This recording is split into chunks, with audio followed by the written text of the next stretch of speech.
Okay. Thank you for that kind of introduction, Emma. Yes, I'm Michael Marty-Rivera. I'm gonna be talking about AltaSeads Conservancy for seaweed seed banking. Um, but before I do that, I want to just talk a bit about my personal journey getting here. And Emma kind of highlighted on that on her introduction. But essentially, I grew up in Puerto Rico. So you would think, yeah, clearly I was always by the sea. However, not really, because I was actually raised in this inland with no actual coastline. But still, I made it out to the sea. Um, so another thing about me is I'm a first generation college student. I majored in environmental sciences. My main focus was on the coastal environment. I was just immediately called to it. I like sand dunes, coral reefs, and all that. And I guess, like Emma had said, my first interaction with seaweeds was actually when I was doing a research project on anaerobic digestion for methane production. I was using Sargassum species for the feed source for these work. Um, from there, I really discovered, hey, photosynthetic organisms are really neat. And so I started working with coral bleaching because, well, back home in the Caribbean, we do have a lot of coral reefs, and it's known that those are in peril with rising sea temperatures and ocean acidification and all that. So it just seemed like a natural place to go there. Um, so one thing I also feel like mentioning is being a first generation college student. It's always been like difficult, I guess, with like what is called usually imposter syndrome. It's like sometimes really hard to, and I struggle with that. So, but hey, made it out here and, got my master's degree in 2017. And then, well, 2017, we had a big thing happening in Puerto Rico. We had this hurricane, which was massive and really left me struggling. But then yeah, luckily found an opportunity where I moved on to the east coast of the US to Connecticut. Started working in the Seaweed Marine Biotechnology Lab, which is where I really got into seaweeds under supervision of Dr. Charles Jarish, which, it's really one of the pillars of aquaculture here in the US. And it was, well, really life changing having that opportunity. And there, like my main work was working in one of the Department of Energy's ARPA-E Mariner programs, where essentially my contributions to the team, very briefly, was like ensuring kelp growth and health within our collection, also assisting research that was done for example, isolation of kelp myospores using flow cytometry and cell sorting techniques. We did um, direct seeding of kelp into rope to skip the seed string, sort of to accelerate the whole process of seeding and farming. And then also did a bit of work with biostimulants to promote healthier gametophytes and sporophytes, kind of like how they're used for land crops. And yeah, that's just a really quick intro about myself. I feel like I heard another presenter doing this from this same kelp culture series, and I thought it was nice to have that quick intro, so I wanted to do the same. But to go on to the actual presentation, so we have kelp populations in California. So current stock status in California is that following these uncharacteristically warm weather conditions from the 2014-2016, there was a lot of regional biomass that was, we had patchy declines in the south, and then declines in California and extreme declines in Northern California. So many of these populations of giant kelps and bull kelps were impacted by this. And essentially, it boils down to what is El Nino Southern oscillation, right? Like that's a big deal here, and it impacts a lot of the seawater temperatures, so on. Um, and so, moving on to saying why kelp matters. So it's often overlooked compared to like the coral reefs, which are really colorful and everyone likes looking at the fish and all the colors and diversity. But kelp is also one of the foundational species and one of the most productive ecosystems. It also has many functions like protecting shores from waves, sequesters carbon dioxide, also excess nutrients that might be in the water column, and it maintains a diverse ecosystem for fishes and divers. It's also going to be providing ecosystem services that are valued at a of 560 billions per year. The thing is, kelp is also at risk from many things that are affecting the coral reefs. Like you have ocean warming, ocean chemistry, like ocean acidification, pollutions, pests, disease. All of these things are happening, and these effects can on kelps and kelp forests could have like you know uh, impacts that ripple through the food chain and ecosystems. So, kind of still going on the same train of thought, we have ecological importance, like again, biodiversity. It's an essential habitat for ecologically and economically important species.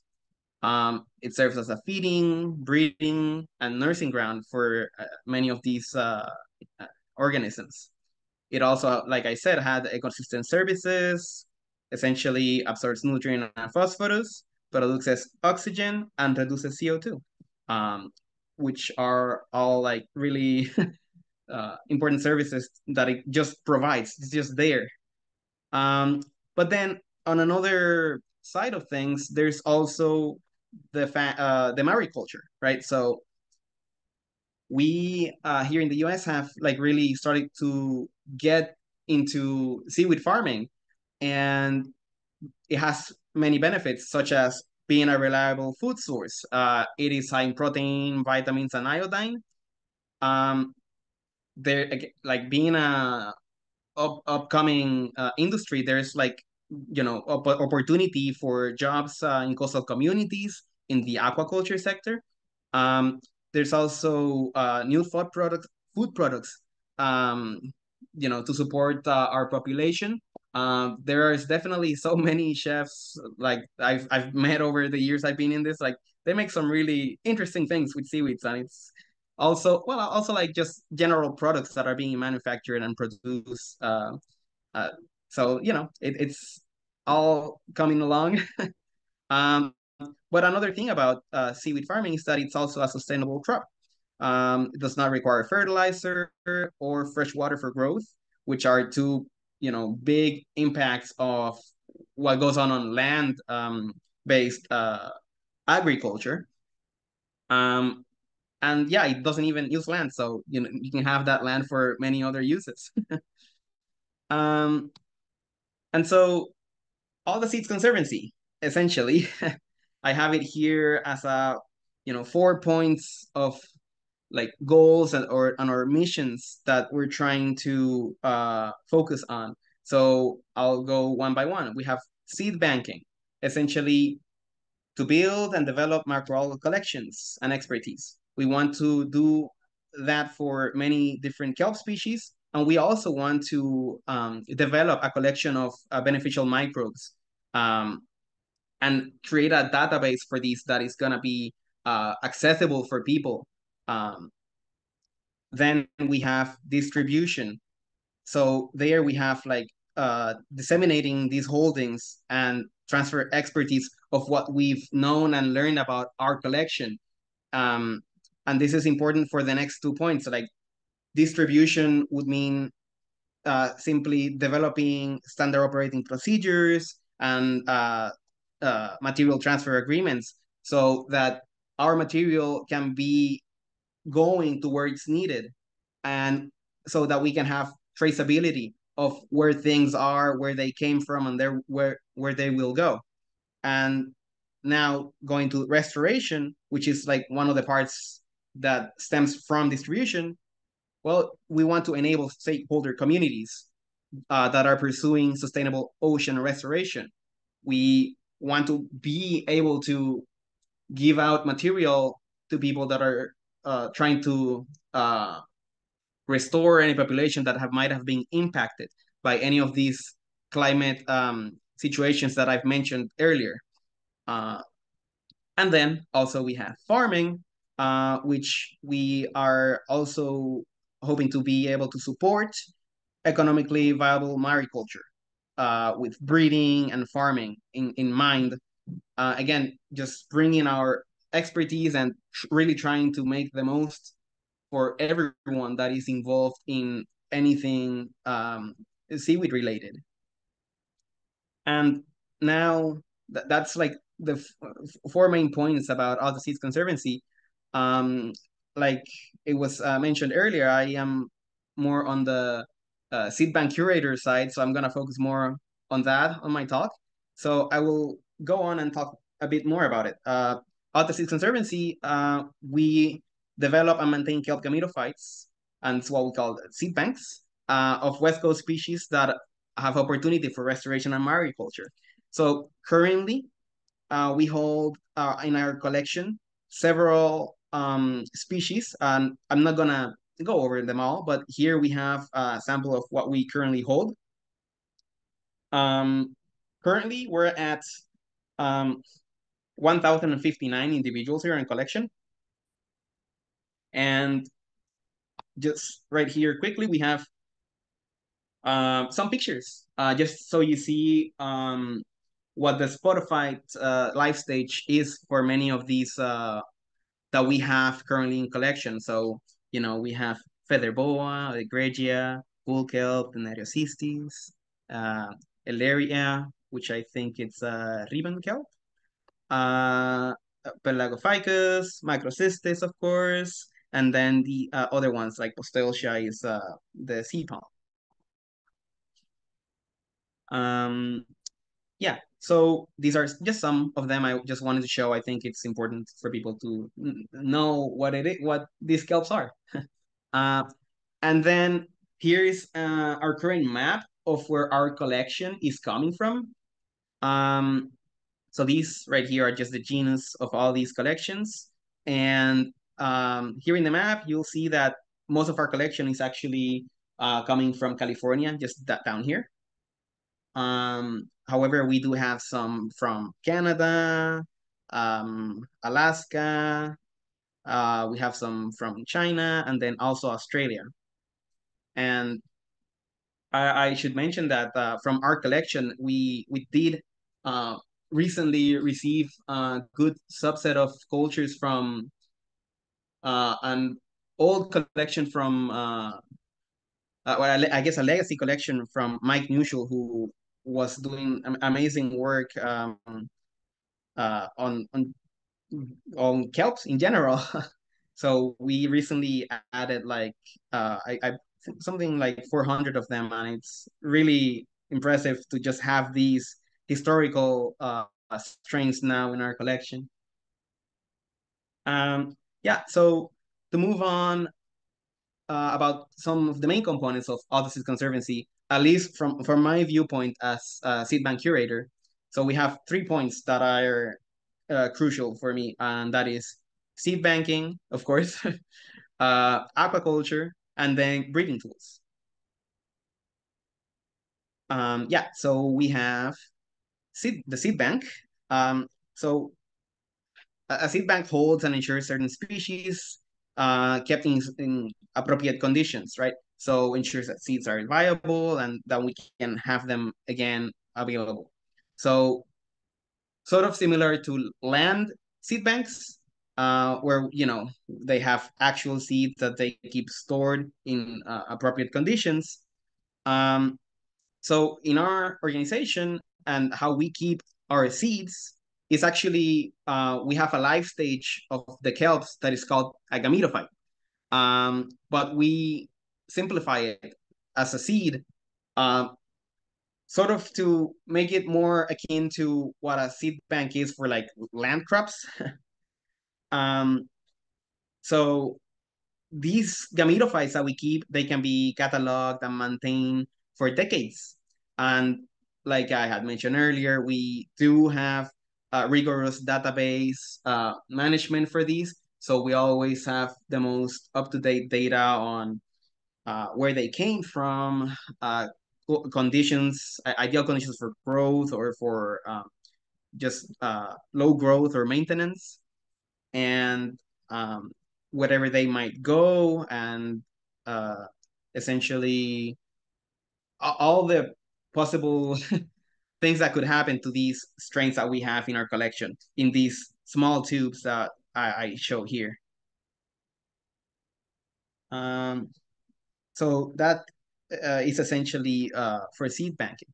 Then for the second point that I had mentioned is land-based aquaculture. So currently in our grounds, we have these recirculating aquaculture systems that are ideal for our work as they're not linked to any seawater discharge. So they're self-contained, which means that it will minimize any risk of biosecurity of any of our streams actually going out to nearby waters into the wild, which it's a big deal, and that's why we have this closed loop system to avoid any such risks.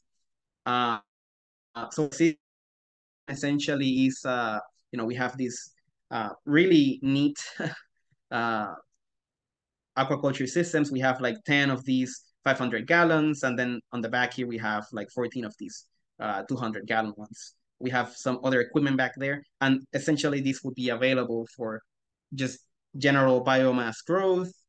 Um, it could also be available for research collaboration, aquaculture education, and commercial partners and renting, depending on needs and availability. And then to the last point that I want to make is crossing and breeding or breeding tools. So with these, we have breeding for sustainability and resiliency. We want to know parentage and populations. And to say is land crops have benefited for breeding efforts since beginning of agriculture, right? There has always been some sort of selection of what is preferred. Um, So with seaweeds, we want to be able to breed for certain traits such as thermal tolerance. This would help against uh, uh, rising seawater temperatures, for example, if we have some that are known to be tolerant to high stress temperatures. We could have fast growth organisms that might be useful for people who are trying to farm these strains. So that would be ideal. Anti-herbivory compounds. Maybe we can have some specific strains that have more of these compounds. Then might this be ideal for restoration purposes as they might not be predated on? Um, or it could also be commercially important biologically active compounds. And on this point of bioactive compounds, recently got these slides from Jose Diesel from the Nustin lab at University of Southern California, which what's going on here essentially is we're looking at the sugar pathways for Ectocarpus, which is a model organism for brown seaweeds. And well, this is what's going on. This is like how they uh, move sugars around and create different things. But this is the one I actually want to show you. So here on the left, we have the same figure. Um, and the table here shows essentially gene orthologs. And I should probably define that because it's a word that I'm personally not wasn't too familiar with. But essentially, it retains the same function during the course of evolution, and it relates genes from different species coming from a different ancestor. So that's kind of like ortholog. So, anyways, these were orthologs that were found here in Macrocystis compared to the Ectocarpus, and so this is what we have. We currently have these in our seed bank, and we were able to see the number of high impact mutations here, this column. And what this means is that we can use this kind of genetic information to aim for these desired traits, such as maybe higher mannitol, for example, or fructose, if we wanted to go for these M2DH path here. It's what's circle red. um, and we could potentially cross these strains that we know have a high impact mutations, excuse me, that are likely to have these, right? And then potentially that can regulate the biochemical pathways, and then they might accumulate more mannitol or fructose. And that's my take on these slides, that I think it's really cool that we can aim for these traits. And so those were like these 3 points that I wanted to make on AltaSeads Conservancy. And then this is another thing that is really important to me. And it wasn't one of the main points, but it's something that we've been doing here a lot. And I just think it's so important to do. And it's just outreach and education, right? Like we have engaged with so many students from so many schools by now since I started here last year in like April. So it's been really cool to see the excitement of these students, and just talking to them about uh, kelp forests, why they're important, what they're doing, um, like how climate and anthropogenic things can affect them, and uh, talking about also what is restoration and how it could be achieved. Um, Conservation efforts like what we're doing here, trying to have these seed banks as a means to uh, just have ex situ control over these populations, and then just in general aquaculture, because again, there's just like this emerging um, industry for aquaculture and in seaweeds. So I think it's really cool, and yeah, that's me with the red arrow. Yeah, so another thing is with AltaSeads, we have uh, just diversity, that we want to have collaborations and a connected ecosystem with many different people. So our seed bank is located out to sea at the port of Los Angeles, with these guys here. Um, and so this network, we want to have a research institute, universities, farmers, and other for-profit organizations to really help us preserve this genetic biodiversity and this variety of kelps in general. So yeah, we have like research institutes over here. We have like industry farmer hatcheries, and then conservation groups and other nonprofit organizations. Uh, One other thing I wanted to mention is collaborations and support. I wanted to point this out, that we did get a really kind donation from Aperture Pet and Life, where they donated um, LED lights for our aquaculture systems, which will allow us to grow kelp under ideal growth conditions, and it will help us actually get up and running with our aquaculture systems, and we can have collaborations and just get going with it. um so one more thing here is thinking about ongoing efforts that we have for our organization. So currently, I think we're doing is we're increasing our collection. So with that, we have working with Alaska colleagues to seed bank several kelp species and populations throughout Alaska. We're working through permitting, logistics, sample sizes, and really trying to get biodiversity from that region, because, well, they have just different populations up there. They might also be under threat of uh,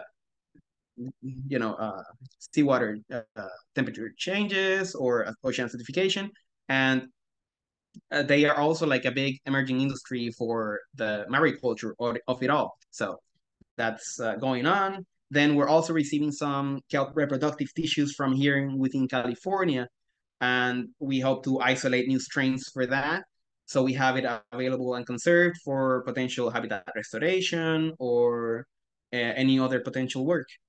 And I think most excitingly is we have a new hire that will be joining us later this month in January. I think, yeah, mid January. Emily Aguirre is going to be joining us, and that's so exciting because, well, we started as a small team, and just having more people to go on and do all these really interesting work is going to be amazing. So that's a big thing going on. Um, but I think that kind of is just a quick overview of our organization and what we're trying to accomplish. And at this point, I will say thank you for your attention. And yeah, I guess I'll do question and comments if there are any. Yeah.